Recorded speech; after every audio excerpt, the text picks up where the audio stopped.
اے محبوب مجھے قسم ہے اس چمکتے ہوئے چہرے کی، روشن دن کی۔ حضرات گرامی قدر، آج اس چہرے کی بات کرنی ہے جس کی قسمیں رب کا قرآن اٹھا رہا ہے، جس کی قسم رب کا قرآن اٹھا رہا ہے۔ احباب، دنیا کا اصول ہے کہ بندہ کسی کا حلیہ، کسی کا چہرہ، کسی کا حسن اس سے ہی پوچھتا ہے جس نے دیکھا ہو۔ آئیے نا ہم اللہ کی بارگاہ سے بھی التجا کرتے ہیں جس نے اپنے محبوب کو محبوب کی مرضی کے مطابق بنایا ہے، اور ایسا محبوب بنایا ہے جس کے لیے اس ساری کائنات کو بھی سجایا ہے۔ اتنا حسین محبوب بنایا ہے تو اللہ فرماتے وَالضُّحَىٰ، محبوب تیرے چمکتے چہرے کی قسم ہے۔ اللہ حضور کے چہرے کی قسم اٹھا رہا ہے۔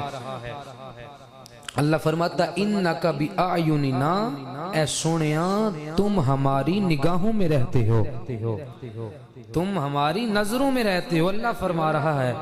اور اللہ تیسرے مقام پہ فرماتا قَدْ نَرَا تَقَلُّبَ وَجْهِكَ فِي السَّمَاءِ فَلَنُوَلِّيَنَّكَ قِبْلَةً تَرْضَاهَا، یہ جو آپ بار بار چہرہ آسمان کی طرف موڑ رہے ہیں، ہم آپ کا چہرہ آسمان کی طرف مڑنا بار بار دیکھ رہے ہیں، ہم آپ کا چہرہ بار بار دیکھ رہے ہیں۔ حضرات گرامی قدر، کہ جو یہاں پہ مضارعہ کا صیغہ استعمال ہوا ہے ہم دیکھ رہے ہیں، اس کا معنی ہے جب جب وقت گزرے گا اللہ حضور کے حسن کو دوام بخشتا چلا جائے گا، جب جب وقت گزرتا جائے گا حضور کے حسن کو بھی دوام ملتا جائے گا۔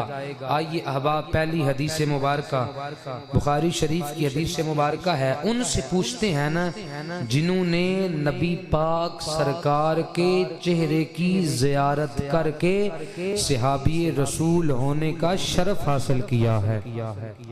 حضرت براء بن عازب رضی اللہ تعالی عنہ سے پوچھا گیا کہ رسول اکرم صلی اللہ علیہ وسلم کا چہرہ انور شمشیر کی مانند تھا، یعنی تلوار کی مانند تھا؟ تو فرمایا نہیں، بلکہ میرے محبوب کا چہرہ چاند کی طرح حسین و جمیل تھا۔ فرمایا تلوار کی طرح نہیں، اس کی وجہ کیا ہے؟ فرمایا شمشیر کی تشبیہ میں گولائی مفقود ہے، اس لیے انہوں نے چاند سے تشبیہ دی ہے۔ چاند میں چمک بھی موجود ہے، چاند میں گولائی بھی موجود ہے، یعنی میرے حضور کا چہرہ چمکدا بھی ہے اور میرے حضور کے چہرے میں گولائی بھی موجود ہے۔ حضرات، حضرت عمر بن عاص رضی اللہ تعالیٰ عنہ، ہم اس چہرے کے متعلق کیا سوال کر سکتے ہیں؟ حضرت عمر بن عاص فرماتے ہیں میں حضور کا حلیہ بیان کرنے کی طاقت ہی نہیں رکھتا ہوں۔ حضرت عمر بن عاص حضور کا حلیہ بیان کرنے کی طاقت نہیں رکھتے۔ حضرت جابر بن سامورہ رضی اللہ تعالیٰ عنہ، مسلم شریف کی حدیث مبارکہ ہے، آپ فرماتے ہیں یہی سوال ہوا کہ حضور کا چہرہ کیسا تھا؟ تو حضرت جابر بن سامورہ نے فرمایا آپ کا رخ انور سورج اور چاند کی طرح روشن اور چمکدار اور گلائی لیے ہوئے تھا، یعنی حضور کا چہرہ چاند کی طرح چمکتا بھی تھا، چاند کی طرح روشن بھی ہوتا تھا، سورج کی طرح چمکتا بھی تھا۔ یہ وہ صحابہ ہیں جنہوں نے نبی کی مجلس میں بیٹھ کے نبی کریم کو دیکھا ہے، ان سے سوال کر رہے ہیں آپ بتائیں حضور نبی رحمت کا چہرہ کیسا تھا؟ اور حضرت ابو ہریرہ رضی اللہ تعالیٰ عنہ، ترمذی شریف کی روایت ہے، حضرت ابو ہریرہ رضی اللہ تعالیٰ عنہ بیان کرتے ہیں میں نے نبی کریم علیہ السلام سے بڑھ کر حسین و جمیل کسی کو نہیں پایا ہے، یوں معلوم ہوتا تھا آپ کے رخ انور میں سورج رواں دواں ہے۔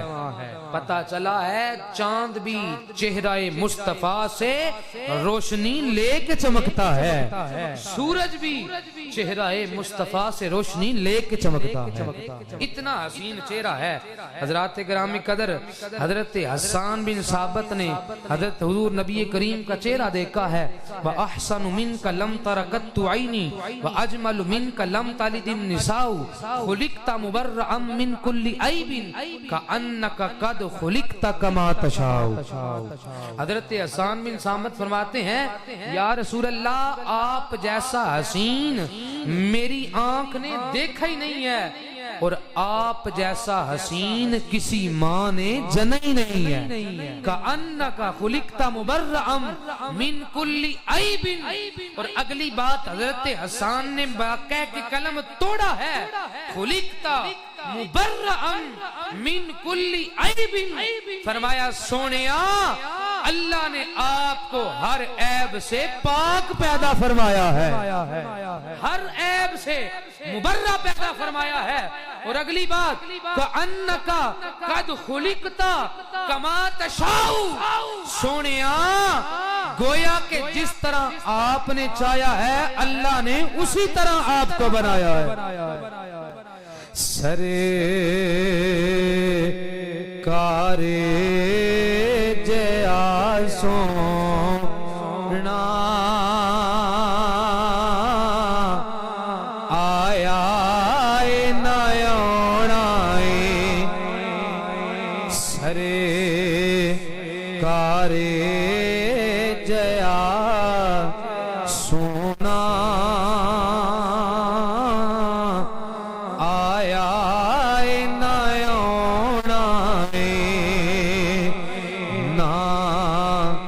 رب نے بنایا نا رب نے بنانا ہے. اور جنہوں نے حضور کا چہرہ دیکھا ہے وہ تو یہی کہتے ہیں جی کردائے مر جاواں جس دن دائے سنے آئیں. یہ ہماری خواہش ہے جنہوں نے حضور کو دیکھا نہیں ہے.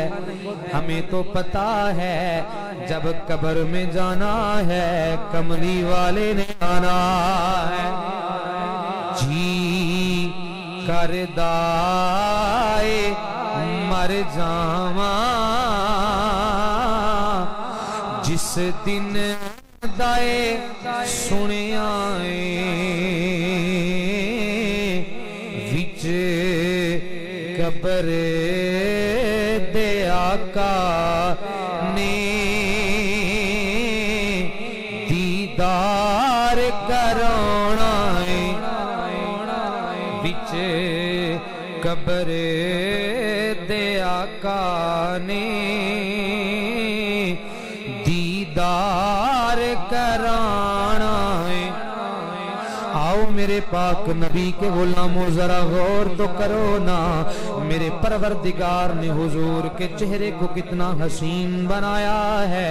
حضرت مولا مرتضی شیر خدا فرماتے ہیں جو حضور کو اچانک دیکھتا تھا وہ خوف زدہ ہو جاتا تھا اور جو حضور سے ملتا تھا گرویدہ ہو جاتا تھا. وجہ کیا ہے؟ میرے نبی نے فرمایا ہے میرے پروردگار نے روب کے ساتھ میری مدد فرمائی ہے. جو حضور کو دور سے دیکھتا تھا اس پہ کپ کپی طاری ہو جاتی تھی. حضور کا جلال اتنا تھا, حضور کی وجاہت اتنی تھی, لوگ دیکھ نہیں سکتے تھے پر جب کوئی ملتا تھا آپ کا ہو جاتا تھا. جب کوئی ملتا تھا آپ کا ہو جاتا تھا. احباب ذرا غور کرو نا حضرت ابن ابی حالہ کی حدیث ہے. آپ فرماتے ہیں آپ کا چہرہ چوندوی کے رات کے چاند کی مثل چمکتا تھا. میں میں یہ بھی بات کلیئر کروں گا، حضرت جابر بن سامورہ کی روایت بھی آپ کو سناؤں گا۔ احباب ذرا غور تو کرو نا، کتنا حسین بنایا ہے۔ میں اس جملے پہ آن پہنچا ہوں جو میں آپ کو سنانا چاہتا ہوں۔ حضرت خالد بن ولید نے ایران کا ایک علاقہ فتح کیا ہے، لوگ آپ کے پاس آئے ہیں، آ کے پوچھتے ہیں خالد جس نبی کا کلمہ پڑھا ہے اس کا حسن تو بیان کرو نا، جس نبی کا کلمہ پڑھا ہے اس نبی کا حسن تو بیان کرو نا۔ حضرت خالد بن ولید آپ فرماتے ہیں پروردگار نے حضور کو اللہ کا آخری نبی بنایا، حضور اللہ کے آخری نبی بن کے تشریف لائے ہیں۔ میرا پروردگار اس کائنات کو بنانے والا ہے، پروردگار نے اپنے آپ کو منانے کے لیے اس کائنات کو بنایا ہے۔ اس کائنات کو بنانے والا بھی ایک خدا ہے، کوئی عبادت کے لائق نہیں ہے۔ صحابہ کرام کی بات سے پتہ چلا ہے کہ اللہ کی توحید بیان بھی کرنی ضروری ہے۔ جب کوئی حضور کا پوچھے پہلے اللہ کا بتانا ہے پھر حضور کا بتانا ہے۔ حضرت خالد بن ولید فرماتے ہیں ذرا جملہ سنیے گا، اپنے سینے کو مدینہ بنائیے گا۔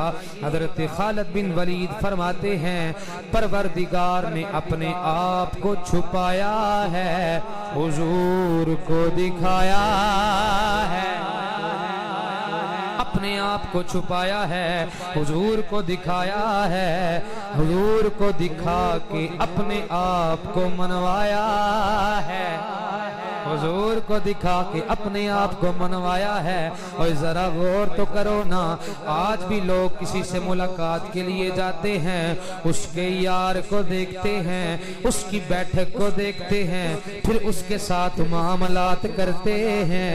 میرے نبی کو میرے پروردگار نے کتنا حسین بنایا ہے، خود کو منوانے کے لیے حضور کا چہرہ دکھایا۔ حضرت خالد بن ولید فرماتے ہیں جنہیں دکھا کے پروردگار نے اپنے آپ کو منایا ہے، انہیں میرے پروردگار نے کتنا سونا بنایا۔ نازاں ہے جس پہ حسن حسن رسول ہے، نازاں ہے جس پہ حسن حسن رسول ہے، نازاں ہے جس پہ حسن حسن رسول ہے۔ کہکشاں تو آپ کے قدموں کی دھول ہے، یہ کہکشاں تو آپ کے قدموں کی دھول ہے۔ احباب ذرا توجہ تو کرو نا، کتنا حسین بنایا ہے، کتنا سونا بنایا ہے، کتنا سونا رب سونے نو بنایا کہ سونیاں دے مان ٹوٹ گئے، کتنا سونا رب سونے نو بنایا کہ سونیاں دے مان ٹوٹ گئے، سونے ورگانا سونا کوئی آیا تے سونیاں دے مان ٹوٹ گئے۔ آئیے باپ امام بہقی نے روایت بیان کی ہے، ایک صحابی میرے نبی کی بارگاہ میں آئے ہیں، بات بڑی قابل توجہ ہے، میں نے حضور کے حسن تک لے کے جانا ہے۔ صحابی آئے، صحابی ہیں بھی اہل بیت میں سے، میرے نبی کی بارگاہ میں آئے، آ کے عرض کرتے ہیں یا رسول اللہ صلی اللہ علیہ وسلم میں جبریل امین کو دیکھنا چاہتا ہوں۔ نبی پاک سرکار علیہ السلام نے فرمایا انکا لن تستطیع، فرمایا تم اس اس کو دیکھنے کی استطاعت نہیں رکھتے۔ صحابی نے اصرار کیا، ہیں بھی اہل بیت میں سے، نہیں سونیا میں جبریل نو ویکھنا ہے۔ میرے نبی کریم علیہ السلام نے فرمایا چل ٹھیک ہے، لے جبریل کو دیکھ لے۔ یہ کون سی بات ہے نبی پاک کے لیے کہ جبریل کو دیکھنا ہے؟ لیکن فرمایا میرے غلام، میرے صحابی، تو جبریل امین کے نور کو دیکھ سکتا نہیں؟ فرمایا یا رسول اللہ دیکھنا ہے۔ فرمایا لو دیکھ لو۔ فخر مغشیا علیہ، یہ حدیث مبارکہ کے لفظ ہیں، جو ہی ان کی نظر ان پہ پڑتی ہے بے ہوش ہو کے زمین پہ گر پڑے ہیں۔ آؤ میرے پاک نبی کے غلاموں ذرا غور تو کرو نا، صحابی حضور کی بارگاہ میں آئے ہیں، آ کے عرض کرتے ہیں سونیا جبریل امین کو دیکھنا ہے۔ ادھر جبریل امین کو دیکھا ہے، زمین پہ گر پڑے ہیں۔ احباب ذرا غور کرو نا، جبریل امین کے نور کی جھلک کو برداشت نہیں کر سکے ہیں۔ جبریل تو وہ ہے جو میرے حضور کے قدم چومتا ہے۔ احباب ذرا غور تو کرو نا، ذرا جملے پہ غور کرو نا۔ جبریل تو وہ ہے جو میرے نبی کے قدم چوم رہا ہے۔ احباب اگر جبریل امین کا حسن دیکھا نہیں جا سکتا ہے تو اگر حضور کا حقیقی حسن ظاہر ہو جائے، پوری کائنات میں کوئی ایسا نہیں ہے جو حضور کے حسن کا جلوہ دیکھ سکتا۔ اللہ کریم نے حضور کو 70,000 پردوں کے نیچے چھپایا ہے۔ ایک جبریل امین کے حسن کی جھلک، نور کی جھلک صحابی رسول برداشت کر سکے نہیں۔ فخر مغشیا علیہ، غش کھا کے زمین پہ گرے ہیں۔ تو ذرا غور تو کرو نا، اگر حضور نبی کریم کا حقیقی حسن ظاہر ہو۔ حضرات گرامی قدر حدیث پاک میں ہے، حضور نبی کریم علیہ السلام نے فرمایا اگر جنت کی حور اپنا کنگن دنیا میں ظاہر کر دے، جنت کی حور جب ایمان والے جائیں گے 70 حوریں ایک کو ملیں گی، وہ حور فرمایا اگر ایک حور اپنا کنگن دنیا میں ظاہر کر دے تو فرمایا اس کے سامنے سورج کی روشنی ماند پڑ جائے گی۔ اس کے سامنے سورج کی روشنی کیا ہوگی جی؟ ماند پڑ جائے گی۔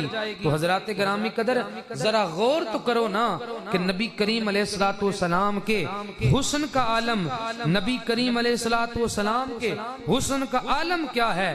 حضرات گرامی قدر آئیے اب آپ کو حضرت شاہ عبدالحق محدث دہلوی رحمت اللہ تعالی علیہ، آپ کے والد محترم حضرت شاہ ولی اللہ محدث دہلوی لکھتے ہیں میرے والد ماجد شاہ عبد الرحیم خواب میں نبی کریم علیہ السلام کی زیارت کی تو عرض کرنے لگے یا رسول اللہ، جو میں نے بات بتائی ہے کہ اللہ کریم نے حضور کے حسن کو کیا کیا ہے جی؟ چھپایا ہے۔ حضرت شاہ عبد الرحیم نبی کریم علیہ السلام کی بارگاہ میں عرض کرتے ہیں کہ یا رسول اللہ، یوسف علیہ السلام کے حسن سے مبہوت ہو کے تو زنان مصر نے اپنے ہاتھ کاٹ لیے تھے، تو باغ لوگ تو ان کو دیکھ کر مر گئے تھے، مگر آپ کو دیکھ کر کسی کی ایسی حالت نہیں ہوئی ہے۔ تو نبی کریم علیہ السلام نے فرمایا اللہ کریم نے میرے حسن کو، میرے حقیقی حسن کو اپنی غیرت کی وجہ سے چھپا کے رکھا ہے۔ حضور کا سارا حسن ظاہر نہیں ہے۔ تو حضرات گرامی قدر حضور نبی کریم علیہ السلام کے حسن کو کوئی بندہ بیان کرنا چاہے تو بیان کر سکتا نہیں۔ آئیے حضرت جو بندہ حضور کے حسن کو بیان کرتا ہے، نبی کریم خوش بھی ہوتے ہیں اور اپنی رضا کا اظہار بھی فرماتے ہیں۔ باتیں قرآن و حدیث سے ہوں گی۔ آئیے حضرت عائشہ صدیقہ، امام بہقی نے اس روایت کو نقل کیا ہے، حضرت عائشہ صدیقہ رضی اللہ تعالیٰ عنہ بیان کرتی ہیں کہ میں چرخہ کاٹ رہی تھی، رسول اکرم صلی اللہ علیہ وسلم میرے سامنے بیٹھے تھے اور اپنے جوتے کو پیوند لگا رہے ہیں اور آپ صلی اللہ علیہ وسلم کی مبارک پیشانی پر پسینے کے قطرے ٹپک رہے ہیں۔ آؤ میرے پاک نبی کے غلاموں غور کرو، حضرت عائشہ صدیقہ فرماتی ہیں حضور کو پسینہ آیا ہے، پسینے کے قطرے مبارک ماتھے مبارک پہ ٹپک رہے ہیں۔ احباب مجھے اور آپ کو پسینہ آتا ہے، پسینے سے بدبو پیدا ہوتی ہے، لوگ پاس بیٹھنا بھی گوارا نہیں کرتے ہیں۔ قربان جاؤں آمنہ کے لال پر جب پسینہ آتا ہے گلاب کی خوشبو بھی ساتھ آ جاتی ہے۔ جب حضور کو پسینہ آتا ہے ساری جگہ مہک جاتی ہے۔ حضور کی پیشانی مبارک پہ پسینہ آیا ہے۔ حضرت عائشہ صدیقہ رضی اللہ تعالیٰ عنہ حضور کے چہرے کو دیکھ رہی ہیں، کیا دیکھتی ہیں؟ ان پسینہ مبارک کے قطروں سے نور کی شعاعیں نکل رہی ہیں۔ جب حضرت عائشہ صدیقہ نے یہ منظر دیکھا ہے آپ فرماتی ہیں یا رسول اللہ صلی اللہ علیہ وسلم، اگر ابو کبیر شاعر آپ کو اس حالت میں دیکھ لیتا تو آپ کے اس شعر کا مصداق بن جانا تھا۔ وہ شعر کیا ہے اس کا ترجمہ پیش کرنے لگا ہوں۔ پس جب تو اس کے چمکتے چہرے پہ نظر ڈالے گا، جب تو اس کے چمکتے چہرے پہ نظر ڈالے گا تجھے اس کے رخساروں کی چمک یوں معلوم ہوگی جیسے برستے بادلوں میں بجلی چمک رہی ہے۔ جب سیدہ عائشہ نے حضور کی تعریف فرمائی ہے حضور کھڑے ہوئے ہیں، کھڑے ہو کے سیدہ عائشہ کی پیشانی پہ بوسہ دیا ہے۔ ذرا منظر تو دیکھو نا، ذرا میاں بیوی کی محبت تو دیکھو نا، حضور کی اپنی زوجہ سے محبت تو دیکھو نا۔ میرے نبی خوش ہوئے ہیں، کھڑے ہو کے آپ نے حضرت عائشہ کی پیشانی پہ بوسہ دیا ہے۔ میرے نبی کریم علیہ السلام نے فرمایا ہے عائشہ جتنا آج تو نے مجھے خوش کیا ہے پروردگار تمہیں اس سے بھی زیادہ خوشیاں عطا فرمائے۔ آؤ میرے پاک نبی کے غلاموں ذرا غور کرو نا، حضرت جابر بن سامورہ رضی اللہ تعالیٰ عنہ آپ روایت کرتے ہیں ایک دن 14ویں کا چاند بھی نکلا ہے، میں آپ کو اس روایت پہ لے کے آیا ہوں۔ نبی پاک نے سرخ داری دار جبہ زیب تن فرمایا ہے۔ حضرت جابر کبھی حضور کے چہرے کو دیکھتے ہیں، کبھی آسمان کے چاند کو دیکھتے ہیں، فیصلہ کر رہے ہیں کون سا چاند زیادہ سونا ہے۔ حضرت جابر بن سامورہ اس نتیجے پہ پہنچے ہیں آسمان کے چاند سے آمینہ کا لال زیادہ سونا، آسمان کے چاند سے آمینہ کا لال زیادہ سونا ہے۔ علامہ ملا علی قاری اس کی تشریف میں فرماتے ہیں، اس کی تشریح کرتے ہوئے فرماتے ہیں وجہ کیا ہے، آپ کیا دیکھ رہے ہیں؟ فرمایا چاند تو وہ ہے کبھی زیادہ چمکتا ہے کبھی بجھ جاتا ہے، پر آمینہ کا لال کا چہرہ وہ ہے ہمیشہ چمکتا رہتا ہے۔ سرے کارے جیا سونا، میں گل سنائیے سیدہ عائشہ پاک نے نبی پاک دے حسن دی تعریف کیتی ہے۔ نبی پاک سرکار کھڑے ہو کے پیشانی مبارک تے بوسہ دیتا ہے تے فرمایا عائشہ جویں اج مینوں خوش کیتا ہی نا جا اللہ تینوں اس تو بھی زیادہ خوشیاں عطا فرمائے۔ سرے کارے جیا سو،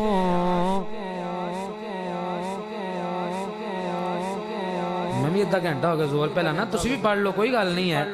سرے کارے جیا سونا آیا نہ آنا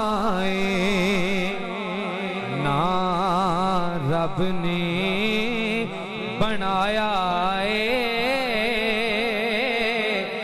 نہ رب نے بنونا ہے۔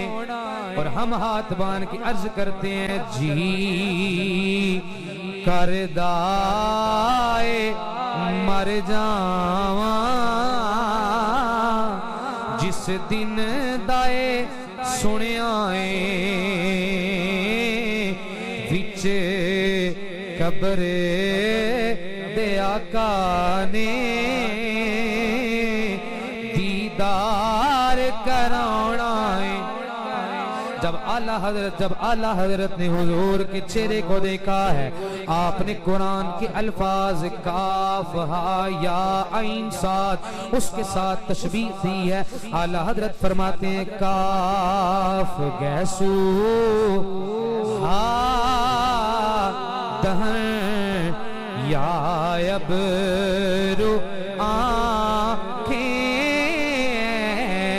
سا کاف ہا یا این سا ان کا ہے چہرہ نور کا۔ جب اسی چہرے کو گولڑے کے تاجدار نے دیکھا ہے، گولڑے کا تاجدار بولا اس صورت نو میں جانا کھاں، اس صورت نو میں جانا کھاں کے جانے جہاں نا کھاں سچ آکھاں تیرا بدی میں شان نا کھاں جس شان تو شانہ سب بنیاں سبحان اللہ سبحان اللہ مکھ چند بدر شاشانی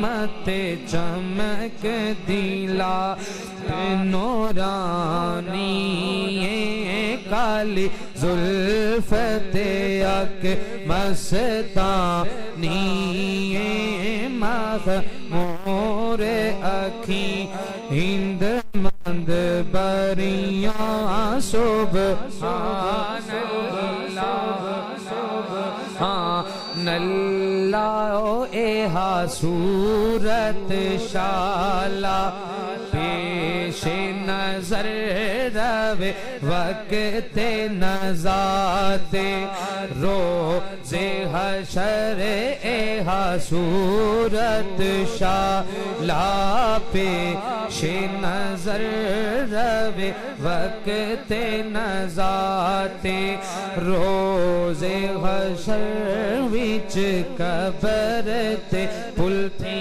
جد ہو سی گزر سب کوٹیاں تھی سن تد کھریاں سبحان اللہ سبحان۔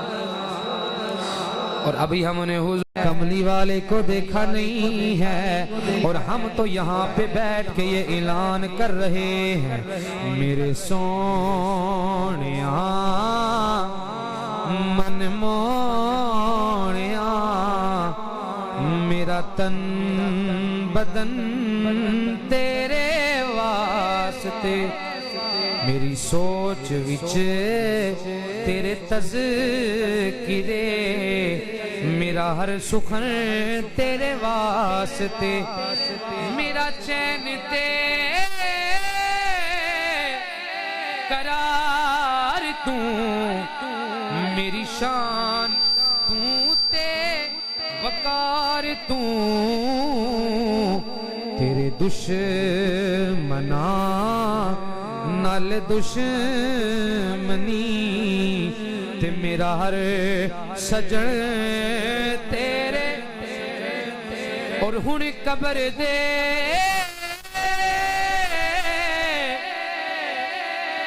بندہ مر گیا قبر میں چلا گیا، اب کیا خواہش ہے؟ ہن قبر دے